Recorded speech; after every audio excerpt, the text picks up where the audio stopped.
आज हम 27 यानी कि आधे से ज़्यादा निकल चुके हैं। 27 का मतलब 27 दूनी 54 डबल होगा। तो आप लोग तैयारी अच्छे से करते रहिए, हम लोग बराबर से कर रहे हैं और इसको सावधानी पूर्वक करते हुए विद इन टाइम में पूरे कंप्लीट कर लेंगे। ठीक है, तो आप लोग टेंशन फ्री रहिए, जो कुछ भी आगे पढ़ना है इसके अलावा पढ़ते रहिए, इसका सोल्यूशन हमारे ऊपर छोड़ना है आपको। पहला सवाल है, कह रहा है एक कार का विक्रय मूल्य इतना है, यदि कार को इतने % की छूट पर बेचा जाता है तो कार का अंकित मूल्य। छूट हमेशा अंकित मूल्य पर दी जाती है, तो 100 हमने मान लिया मार्क प्राइस है यानी कि अंकित मूल्य। 65 की छूट देंगे तो 35 में बेचेंगे। इसी 35 का मान 3675 दिया गया था, हमसे 100 का मान पूछा गया।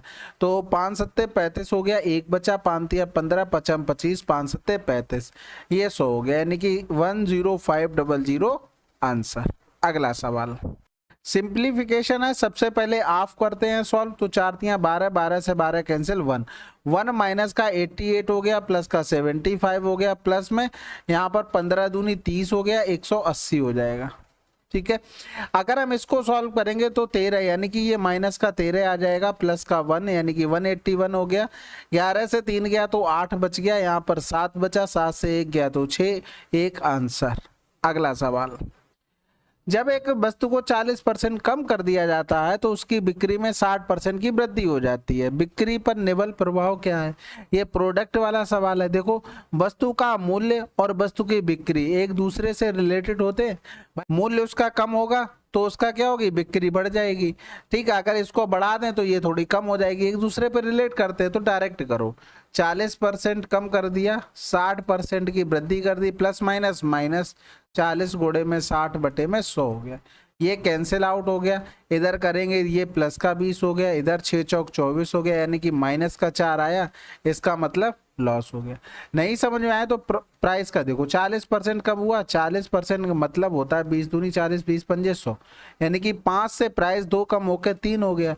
60% की वृद्धि हो गई यानी कि 60% का मतलब हो गया 60 बटे में 100, 20 तिया 60 20 पंजे 100 यानी कि अगर हम देखें तो पहले सेल अगर 5 थी तो 8 बढ़ गई, सॉरी 3 बढ़ गई तो 8 हो गई। यहाँ पर 25 था टोटल इनकम, यहाँ पर 8 थी और 24 था। क्या प्रभाव पड़ रहा है, एक की कमी हो रही, किस पर, 25 पर, गुणे में 100। तो देखो 4% की हानि यहाँ से भी आ गई। अगला सवाल, शर्ट का विक्रय मूल्य और क्रय मूल्य क्रमशः इतना है तो लाभ बताना है, लाभ परसेंटेज। पहले तो जीरो, ये जीरो हटा दो, 15 सत्ते 105 15 छक्का 90, 6 से हमें 1 रुपए का प्रॉफिट हुआ, बटे में 6 गुणे में 100 हो गया। 16 से ही 2 बटे में 3 आ जाएगा यानी कि 16.66%। अगला सवाल, यदि 8,000 रुपए की धनराशि पर पहले और दूसरे वर्ष के लिए चक्रवृद्धि ब्याज क्रमशः 800 रुपए और 880 रुपए है तो वार्षिक ब्याज की दर ज्ञात कीजिए। देखो, पहले वर्ष सीआई और एसआई दोनों बराबर होते हैं, यानी कि अगर ट्री मेथड लगाते हैं तो ये दोनों बराबर होते हैं। दूसरे साल में इसी ब्याज के ऊपर एक ब्याज मिल जाता है, इसलिए ये ज्यादा हो जाएगा। अब हमने देखा कि 800 रुपए पहले साल के लिए था, 800 यानी कि 800 यहाँ पर भी मिला होगा, ऐसे लिख लो 800 यहाँ पर भी 800 यहाँ पर भी, और इस ब्याज पर 80 ज्यादा मिला होगा तभी तो 880 हो गया दूसरे साल के लिए। तो ये R% से मिला होगा यानी कि 800 का जो R% है वो बराबर में क्या है, 80 है। तो कैंसिल आउट कर देंगे, R बराबर में 10% हमारा आंसर आ जाएगा। अच्छा, इसमें फार्मूला भी लगा सकते हैं। कौन सा वाला, डिफरेंस वाला। कैसे लगा सकते हो, देखो अगर एसआई देखें 2 साल का तो कितना हो गया, 1600 रुपए हो गया। अगर हम सीआई देखें 2 साल का तो 8 दूनी 16, 1680 हो गया। तो डिफरेंस बराबर होता है प्रिंसिपल इंटू में R अपॉन में 100 की पावर में 2। तो डिफरेंस कितना है इसमें, D बराबर में 80 हो गया यानी कि 80 बराबर में प्रिंसिपल हमको 8000 दे दिया था, R² अपॉन में 1 2 3 4, तो 3 जीरो तो यहाँ से चले गए, ये पहुंच जाएगा इधर 800 बराबर में हो गया R² और बटे में 8 हो गया यानी कि R बराबर क्या आ गया, 10%। अगला सवाल, कौन सा नंबर है जो 11 से डिविजिबल है। तो सबसे पहले तो जोड़ अल्टरनेट सम कर लेते हैं, जो भी सम आएगा उनका डिफरेंस 11 होना चाहिए या तो 0। 4 1 5 4 2 6, 5 और 4 2 6 इनका डिफरेंस 0 और 11 नहीं है। 9 9 18 6 1 7, 18 और माइनस का 7 करेंगे तो 11 डिफरेंस है, यही आंसर हो गया। ठीक है, बाकी कुछ चेक करने की जरूरत नहीं है। अगला सवाल, अरुण को वरुण से 20% कम अंक प्राप्त हुए, राजू को वरुण से 30% कम अंक प्राप्त हुए। यदि राजू को 140 अंक प्राप्त हुए तो अरुण को कितने अंक प्राप्त हुए। अब अरुण, वरुण और फिर राजू, ठीक है। राजू को वरुण से 30% कम अंक प्राप्त हुए, यानी कि वरुण को अगर 100 प्राप्त हुए तो इनको 30% कम 70 प्राप्त हुए। अरुण को वरुण से 20% कम अंक प्राप्त हुए तो ये 80 प्राप्त हुए। हमें राजू का दिया गया था 140, तो कै गुना हो रहा था, 2 गुना हो रहा था। पूछा गया था अरुण का 2 गुना कर दो, 160 हो गया। अगला सवाल, उस त्रिभुज का क्षेत्रफल ज्ञात कर कीजिए जिसका आधार इतना है, उस आधार की संगत ऊंचाई आधार की 1/3 है, यानी कि हाइट 12 का 1/3 है, यानी कि 4 हाइट है। कितनी है? 4। तो एरिया क्या होता है? 1/2 बेस इंटू में हाइट होता है, यानी कि 1/2 बेस 12 है, हाइट 4 है, तो आंसर आ गया 24। अगला सवाल, यदि कुल वस्तुओं का 80% 20% के लाभ पर बेचा जाता है और शेष वस्तुओं को 30% की हानि पर बेचा जाता है तो कुल लाभ प्रतिशत कितना होगा। देखो, कुल वस्तुएं हमने मान ली 100, अगर हम इसमें देखें तो 80% और यहाँ पर 20% बची, रेशियो बनाएंगे तो 20 एकम 20, 20 चौकू 80। भाई रेशियो ये रहा होगा, 20% के लाभ पर बेची गई, शेष वस्तुओं को 30% की हानि पर बेचा गया, यानी कि कहने का मतलब है 4 का 20% प्लस में था और यहाँ पर 1 का 30% लॉस में था। इनमें एवरेज लगा दो, हमारा आंसर आ जाएगा। कैसे लगाओगे? गुणा भाग कैसे करते थे, भूल गए क्या? बस वही करना। तो 20 चौकू 80 माइनस का 30 बटे में 5, क्योंकि ये टोटल कितना था? 5 था। तो अब यहाँ पर 50 बटे में 5, आंसर क्या आ गया? 10%। खत्म हो गया सवाल। भाई एवरेज से ही तो बनना है, कुल लाभ परसेंट, यानी कि एवरेज में आ रहा होगा, इसका बात खत्म हो गई। नहीं तो फिर आप बेसिक से बनाते रहो, फिर टाइम लगने वाला है। एक दुकानदार ने अपने सामान का विक्रय मूल्य इस प्रकार अंकित किया कि 20% छूट देने के बाद भी 28% का लाभ हुआ। अंकित मूल्य क्रय मूल्य से कितने % अधिक है। देखो, डायरेक्ट रेशियो आपको लिखना है, मार्क प्राइस और हो गया कॉस्ट प्राइस। छूट हमेशा मार्क प्राइस पे दी जाती है तो छूट देंगे 80, 80 आ जाएगा कॉस्ट प्राइस।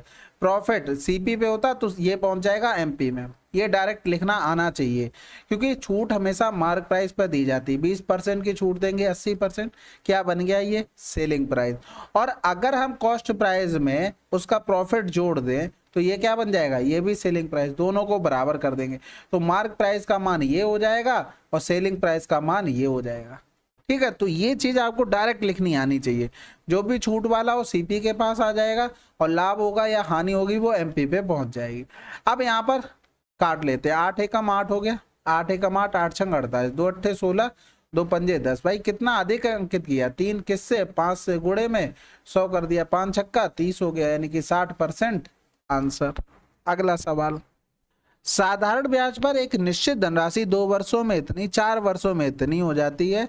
वार्षिक ब्याज की दर हमको बतानी है। भाई देखो, सबसे पहले एक देखो, टाइम में डिफरेंस 2 हो गया, यहाँ पर इसमें डिफरेंस करेंगे तो 0, 8, 10 से 9 गया तो 180 आया, यानी कि 2 साल का ब्याज 180 आया। ऐसा क्यों आता है? भाई देखो, पहला 2 साल का कुछ अमाउंट बन गया, अमाउंट में क्या रहा होगा? प्रिंसिपल, और कुछ ऐसा ही निकल कर आया होगा 1 मान लो। 4 साल में क्या हुआ होगा? प्रिंसिपल, फिर SI 2 रहा होगा।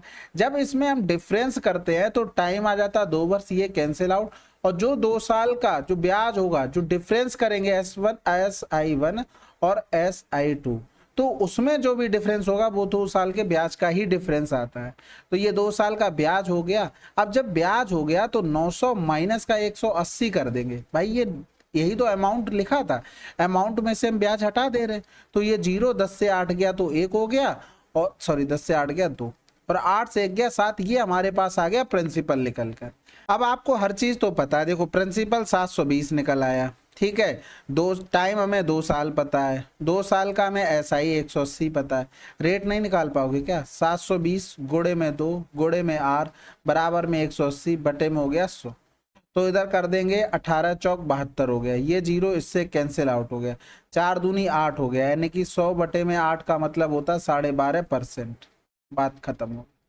ठीक है, अगला सवाल, एक मिश्रण में अम्ल और पानी का अनुपात इतना है, यदि इसमें 12 लीटर पानी मिला दिया जाए और तो अम्ल और पानी का अनुपात इतना हो जाता है, इस मिश्रण में अम्ल और पानी की कितनी मात्रा है। भाई देखो, 12 लीटर पानी मिलाया जाएगा, अम्ल में तो कोई फर्क नहीं पड़ना चाहिए। यानी कि जैसे ही हमने देखा हमें ये यहाँ पर सब मैनेज है, देखो यहाँ पर भी 5 है और यहाँ पर भी अम्ल 5 दे दिया था, और पानी में जो फर्क पड़ा है वो हमें सिर्फ देख लेना था। तो भैया कितना फर्क पड़ा है, 3 से ये 6 हुआ है, यानी कि 6 माइनस का 3, तो ये 3 डिफरेंस आया। इसी 3 का मान 12 लीटर दिया गया। मिश्रण में अम्ल की मात्रा कितनी है, तो हमें 5 बराबर निकाल लेना, 3 चौकू 12, 5 चौकू 20, आंसर आ गया। अगला सवाल, रमन और राजू ने 5500 रुपए में एक काम किया। रमन अकेले उस काम को 5 दिनों में पूरा कर सकता है और राजू अकेले उसी काम को 6 दिनों में पूरा कर सकता है। यदि वे एक साथ मिलकर काम करते हैं तो उन्हें मिलने वाली धनराशि में कितना अंतर होगा। कुछ नहीं करना होता इसमें, 11 बराबर में 5500 और दोनों का डिफरेंस कर दो, आंसर आ जाएगा 500। नहीं समझे, देखो रमन हो गया और यहाँ पर राजू हो गया, ये 5 दिन में 6 दिन में, हमने एलसीएम ले लिया 5 गुणे में 6, इनकी इफिशियंसी 6 हो गई, इनकी इफिशियंसी 5। पैसा इफिशियंसी के हिसाब से बटेगा जब एक साथ काम करेंगे, क्योंकि पता लगे कि रमन काम किए जा रहे हैं, राजू बैठे मजे मार रहे हैं, तो ऐसा तो नहीं हो सकता ना, रमन इतने तो दयावान है नहीं कि अपनी मेहनत का पैसा उसको दे देंगे, इसीलिए। तो अब यहाँ पर यही 11 बराबर दिया गया था, इन दोनों का डिफरेंस कितना है, 1 है, 1 बराबर निकाल लिया। अगला सवाल, 8 दोस्तों के एक समूह का औसत भार इतना है। 70 केजी भार वाला एक व्यक्ति समूह में शामिल होता है, तो समूह का नया औसत भार कितना होगा। भाई 70 एवरेज था, 70 ही वाला और आ गया, तो कोई फर्क ही नहीं पड़ना है, वही रहेगा। कम ज्यादा का आता तब उस पर फर्क पड़ता, लेकिन यहाँ तो सेम रहा ना। अमर, अकरम और वैभव मिलकर एक काम को 20 दिनों में पूरा कर सकते हैं। यदि अमर अकरम से 3 गुना तेजी से काम कर सकता है और अकरम वैभव से 2 गुना तेजी से काम कर सकता है, तो वैभव अकेले उसी काम को कितने दिनों में पूरा कर सकता है।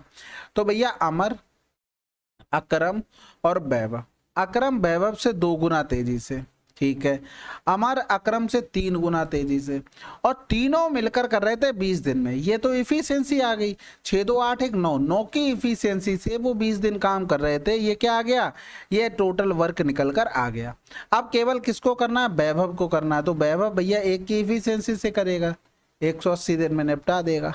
अगला सवाल, 2 रेलगाड़ियां समान चाल से विपरीत दिशा में चल रही हैं। यदि प्रत्येक रेलगाड़ी की लंबाई इतनी मीटर है और वे एक दूसरे को 17 सेकंड में पार करती हैं, तो प्रत्येक रेलगाड़ी की चाल क्या होगी। अब देखो 17 सेकंड में पार कर रही हैं, तो 255 प्लस का 255 बटे में 17, और ये क्या रहा होगा, S1 प्लस का S2 रहा होगा, जो कि दोनों की स्पीड क्या है, समान है। तो जो भी स्पीड निकल के आएगी हम उसमें 2 का भाग कर देंगे, दोनों को पता लग जाएगा, क्योंकि उसने देखो क्या बोला, समान चाल से विपरीत दिशा में चल रही है, इसलिए प्लस और लगा। तो ये 5 5 10, 5 5 10 हो गया, 2 2 4 हो गया, बटे में 17, 17 51 हो गया। 30 का हम क्या कर देंगे, आधा कर देंगे, यानी कि दोनों की चालें क्या रही होंगी, 15 और 15 मीटर प्रति सेकेंड। अगला सवाल, एक परिवार में 9 बेटों की औसत आयु 13 वर्ष है। माँ, पिता और बेटों की कुल औसत आयु 20 वर्ष है। यदि माँ पिता से 9 वर्ष छोटी है तो पिता की आयु कितनी है। अब एक चीज समझो, यहाँ पर सिंपल सा सवाल ये है कि माँ, पिता, बेटों कितने हो गए, 9 2 11 लोग, 11 लोगों का एवरेज 20 है, 9 लोगों का एवरेज 13 है, और माँ पिता इनका हमें निकालना है कि सम क्या होगा। ठीक है, 2 लोगों का। सबसे पहले एक चीज देखो भाई, इसमें दोनों थे माता पिता ऐड, तो वो इंडिविजुअल 20 गुणे में 2 तो दोनों के पास रहे होंगे, लेकिन वो जब इसमें से निकले तो एवरेज 13 रह गया, यानी कि माता पिता कुछ तो ज्यादा लेके गए ना, तभी तो एवरेज कम हुआ। 1 लोगों में कितना कम हुआ, 7, 9 लोगों में कितना कम हो गया, 63 कम हो गया। ये 63 भाई साहब क्यों कम हुआ, 63 ये लोग लेके चले गए उनके माता पिता, समझ में आ गई। तो 20 दूनी 40 हो गया, 40 प्लस का 63 हो गया, यानी कि 3 6 4 10 हो गया। अब कह रहा था माँ, ये किसका आया, माँ और पिता की आई है टोटल सम।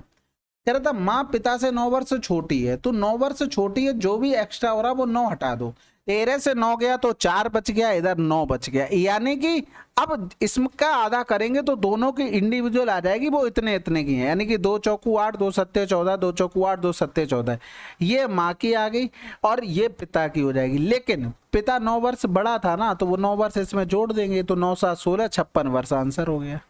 ठीक है, अगला सवाल, इनटू फ्रैक्शन में करना है। तो देखो यहाँ पर लिखा 0.427। अब ये नंबर इस पर बार लिखे हैं भैया, ये टोटल नंबर लिख लो। जिस पर बार नहीं लगा होता, पॉइंट के बाद की बात हो रही है, वो नंबर हम यहाँ से घटा देते हैं। जितने पे बार लगा है उतने 9 लिख लो, 2 9। जिस पर नहीं लिखा है उसका 0 लिख लो, बात खत्म। तो 7 से 4 गया 3, ये 2 गया 4 हो गया, बटे में 990। यही आंसर है। अगला सवाल, 2 परीक्षार्थियों एम और एन अंकों का अनुपात इतना है, यदि एम के अंक 200 है तो एन के अंक कितने होंगे। भैया इसका कै गुना हो रहा था, ये हो रहा था 20 गुना, तो इसका भी 20 गुना कर दो, बात खत्म हो जाएगी। अगला सवाल करें। अब अगला क्या, चलिए 20 सवाल कंप्लीट हो गए। ठीक है, मैं आशा करता हूँ आप लोग प्रैक्टिस अच्छे से करते चल रहे होगे, क्योंकि आगे